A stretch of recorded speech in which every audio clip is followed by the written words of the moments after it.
SKJ spesial Hari Anak Nasional. Gua sama Olil Efek Rumah Kaca dan Indra Moka ngobrolin tentang anak-anak kita. Di Bapak-Bapak Asik. Oke, masih di Bokap Nyokap Asik bersama bokap-bokap asik ini, dua bokap Indra Masad dan Olil Mahmud. Bapak-bapak skena. Ini nih bapak-bapak skena yang sampai hari ini ya kan band lo berdua masih main di sekolah, ya kan acara sekolah masih main dong, ya kan. Terus lo juga kalau main di coffee shop apa hitungannya mereka umurnya mereka aja kalau kali dua masih banyakan lu kan. Iya kan, beda-beda tipis sama anak lo ya gak. Nah mungkin itu juga kali ya yang membuat kita pengen jadi lebih dekat ke anak-anak, menganggap anak-anak kita teman karena kita di luar pun begitu kan ketemunya. Ya masih ketemu sama bergaul sama yang umur gitu. Jauh sekali dari kita kan. Yang ya sekali lagi kalau dikali dua aja umur mereka masih banyak kan kita, bos. Iya gak sih? Cuma kan lo masih main di sana, cuma itu dia tuh. Nah, gue mau nanya soal ini. Orang tua kita zaman dulu sekali lagi, gue nggak tahu ya, pasti kan mendidik anak tiap keluarga beda-beda, tiap orang beda-beda, ya enggak. Tapi tadi kalau kita cerita bapak kita nggak ada tuh rangkul-rangkulan sama kita. Dulu kita ya, mungkin teman-teman yang lain bapaknya begitu, bagus ya. Dulu mah kita enggak ya, walaupun bokap gue juga begitu dekat sama gue, cuma ya nggak segitunya gitu. Lu juga kali Indra ya. Nah, ini kan sebenarnya yang terjadi adalah itu masalah keterbukaan kan, ya enggak. Seberapa terbukanya orang tua terhadap anaknya. Nah, lo sendiri gimana dengan keterbukaan ini, Linda gimana? Kayak kalau di gua dulu tiap makan malam bareng ya kita cerita tuh gitu, ngapain aja di sekolah, ada apa, terus pernah diapain lalala segala macam. Gua pun bercerita, even gua bahkan bercerita adit weed gitu, adit drugs gitu ke anak gua kasih tahu gitu ya gitu. Tapi ya begini gua kasih tahu buruknya pun apa yang terjadi sama gua gitu supaya mereka juga bisa mempelajari itu gitu. Apapun yang gua lakukan mereka tahu, kayak gua sampai hari ini masih still drink gitu, mereka tahu banget gitu. Terus I eat everything gitu, mereka juga tahu. Nah, lo gimana, seterbuka apa sama anak lo, Dra? Ya kalau misalnya, tapi gue hampir sama ya, gue membiasakan, gue sama bini gue membiasakan kayak waktu makan itu harus makan bareng. Nah, karena di situ bener kita bakalan ngobrol dan bisa ngobrol apa aja gitu. Masalah di sekolah mau apa ya, pokoknya apa aja. Malah kadang-kadang gue yang mancing gitu, misalnya gue tanya, di sekolah ada cewek yang cakep nggak? Nah, yang kayak gitu-gitu. Kalau yang Aldin ini dia sebenarnya anaknya agak tertutup dia. 16 tahun dulu gua ada pacaran loh. Ada pacaran loh. Gua ada pacaran loh. Iya. Gua SMA kan? Iya. Terus ya kayak gitu-gitu. Tapi kalau Aldin kayaknya dia lebih malu dia. Jadi yang enggak ada. Bang, enggak ada yang cakep, Bang. Enggak ada, orang semuanya pakai masker sekarang. Takutnya Huawei ya, Bang. Takutnya Huawei. Apa tuh Huawei? Iya, pas dipakai kan kelihatannya wah. Tapi pas dibuka, weh. Ya yang gitu-gitu lah. Terus kalau sama yang kedua juga begitu, malah kalau yang kedua, anak gua yang kedua ini gua ngelihatnya dia lebih banyak persamaan jokesnya, selera jokesnya sama gua tuh sama gitu. Jadi tuh gua suka kayak misalnya gua jemput nih di sekolah. Terus tiba-tiba baru mau jalan nih gue yang sebenarnya gue dadah gitu ke teman-temannya, dia yang loh ayah ngapain ayah yang kayak gitu. Atau enggak, Bebe itu cewek cakep nggak ayah jangan gitu dong ya, yang gitu-gitu. Kalau yang kedua bisa gue gituin, kalau Aldin nggak bisa gue. Iya. Aldin nggak bisa. Dia marah tuh kalau gitu. Dia marah. Oke, dia agak introvert berarti ya Aldin ya. Tapi mau nyanyi di depan panggung tuh agak kontradiktif sebenarnya. Oke, lo gimana? Terbuka apa lo sama Angan? Kayaknya kayak gini. Angan itu kan hitungannya sampai hari ini dia kan besar di satu lingkungan yang berbeda dengan lingkungan Asia ya. Asia kan standar sama. Lo Indonesia, kita ngomongin Indonesia, even kita ngomongin China kurang lebih sama nih. Iya enggak? Tapi kan saat ini Angan hitungannya mulai bisa belajar, bersosialisasi, melihat sekitar, menyadari itu di Amerika, men. Yang ya kita tahulah betapa apa ya di pendidikannya disiplinnya pun berbeda gitu. Ya, itu gimana? Dia juga dapetnya udah iya, beda, udah lain gitu. Itu gimana?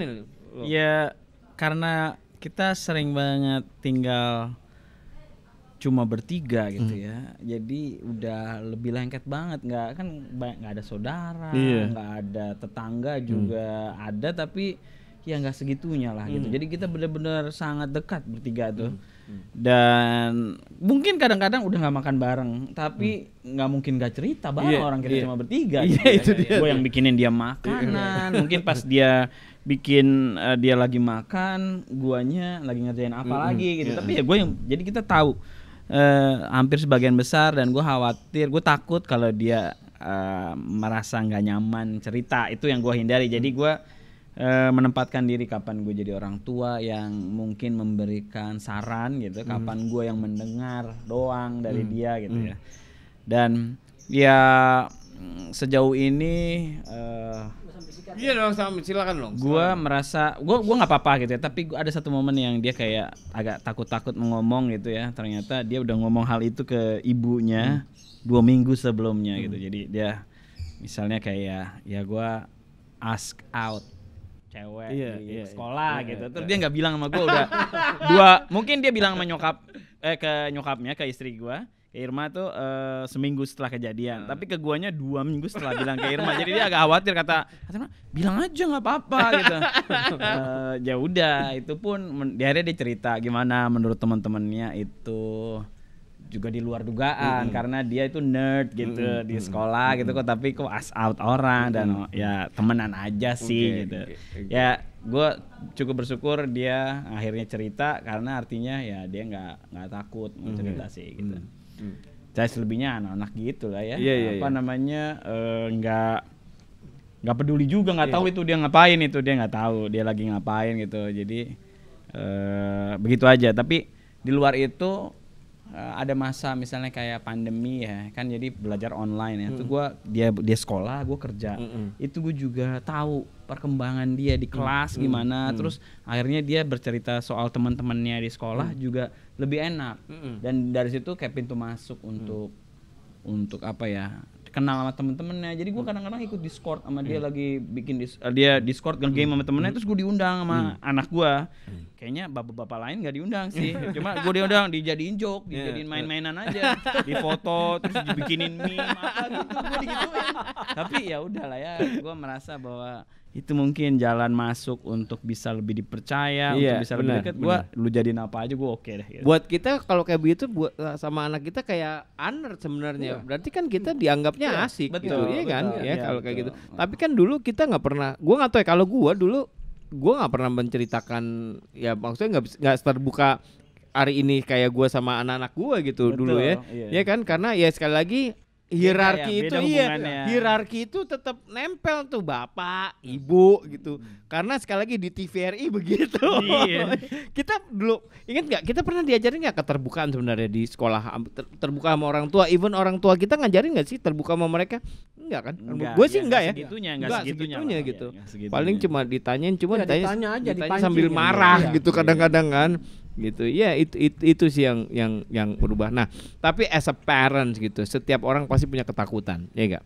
Apalagi kita sebagai orang tua punya anak yang perjalanannya juga masih panjang, walaupun anak kita berdua cukup teenagers ya. Anak gue 18 tahun kuliah nih, dia 16 gitu, Angan 12 ya. Nah, perjalanan anak-anak kita masih sangat panjang nih, ya enggak? Tapi kan pasti as a parents, di mana kita bekerja di dunia yang tidak menentu ini, apalagi kemarin pandemi, gila Kak.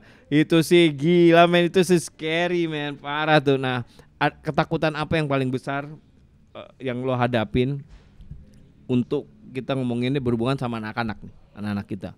Iya, ketakutannya bahwa apa yang dia dapatkan sekarang itu ternyata jauh dari apa yang akan dia hadapi gitu. Jadi kita kurang membekali, itu gue takutnya. Jadi di satu sisi gimana ya, lu kadang-kadang apa yang lu lakukan gitu ya, memberikan bintang segala macam tuh orang tuanya sendiri yang loss gitu, dalam artian gak tega juga, akhirnya lu beliin sesuatu gitu, padahal harusnya dia belum waktunya gitu ya gitu. Jadi kitanya sendiri sebenarnya yang loss gitu ya, yang nggak disiplin, mendisiplinkan anak itu dalam konteks yang baik gitu. Justru orang tuanya yang nggak disiplin. Justru orang tuanya gitu ya gitu. Misalnya kita kasih fast food gitu ya, seminggu sekali atau yang Indomie kayak gitu seminggu sekali gitu ya. Terus kadang-kadang ada juga waktunya yang orang tuanya mau, jadi fast foodnya kayak gitu itu ada bolong-bolongnya gitu ya. Ada. Nah, yang paling utama menurut gua sih memberikan penjelasan itu tadi yang seperti kita udah omongin, bahwa mungkin harus earn something, lalu komunikasi penting gitu ya.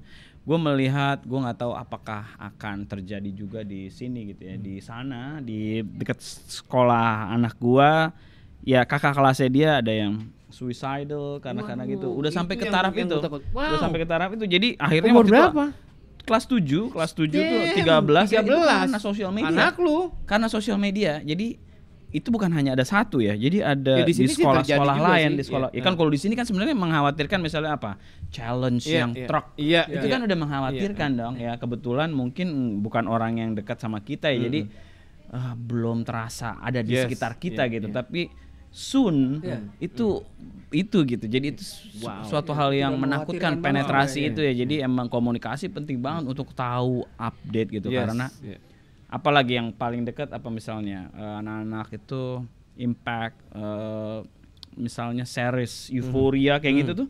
Nonton nggak? Oh iya, Euphoria. Gue baru habis ngebahas sama anak gue tuh. Iya kan, itu kan kira-kira kan apa yang ada di mindsetnya anak-anak itu juga gitu, bagaimana mereka jadi fandom, lalu mereka ngikutin apa kira-kira yang mereka anggap cool gitu, yang ternyata menurut kita wah ini sih udah too much gitu ya. Itu yang pentingnya untuk bisa komunikasi terus sih, sama mempersiapkan, membekalkan dia bahwa ya mungkin kita nggak bisa mendapatkan semuanya gitu ya. Tapi selama prosesnya benar dan kita trying hard gitu ya untuk mengusahakan yang terbaik, mungkin akan lebih baik. Sama ada bagian vertikalnya itu sih kalau di gue gitu. Jadi gue selain itu gue selalu ada nyelipin kita ada vertikal gitu. Jadi ya itu bisa membantu gitu. Gue berharap itu bisa membantu. Sama bener gue juga kayak komunikasi itu benar-benar kalau bisa jangan sampai putus gitu. Apalagi model Aldin ini kan dia emang agak pendiam ternyata kan anaknya. Tapi kemarin ini baru beberapa waktu ini gue sendiri kaget gitu. Dia tiba-tiba bilang lagi di acara keluarga, dia acara keluarga Idul Adha kemarin, tiba-tiba datang ke gue sama ke bini gue sambil nangis, terus bilang nanti di rumah Aldin mau ngomong. Wow. Gue terus deg-degan dong, wow, ada apa ini? Iya, ada apa ini gitu. Gue jadinya bawaannya mau pulang aja gue, pengen tahu cepet-cepet dong gue gitu. Akhirnya begitu gue pulang, dia cerita, dia bilang dia tiba-tiba tidak merasa yakin dengan masa depan dia sendiri. Wah, itu dalam sekali untuk anak 16 tahun. Gue juga kaget banget dia tiba-tiba berpikir itu. Abang nggak tahu minat abang, dia bilang. Abang nggak tahu apakah minat yang abang sekarang bilang ini, kan dia kalau ditanya apa nih, dia lagi suka perfilman. Nah dia sendiri ragu-ragu sama pilihannya dia gitu. Maksudnya abang nggak yakin juga apakah minat abang itu benar gitu. Serius dong nih ngomongnya. Serius. Kok gila juga ya dia sampai udah mulai kesini mikirnya gitu. Ya pokoknya akhirnya gue ajak ngobrol yang ya itu gue bilang nggak selalu ideal. Apa yang kita mau nggak selalu sama. Terus yang penting usahanya. Terus kalau misalnya kamu merasa sekarang kamu masih ragu-ragu, ya it's okay gitu gue bilang. Karena dia lihat adiknya, yang kedua anak gue itu Gazi itu udah jauh lebih terarah gitu. Dia menggambar. Dia sekarang SMP. Dia udah bilang, gue maunya nanti next ininya SMK. Oh udah bilang. Iya, gue maunya SMK yang ada desain atau apa pokoknya yang menggambar. Ada deket sini. Nah, dia pindah sekolahnya sih.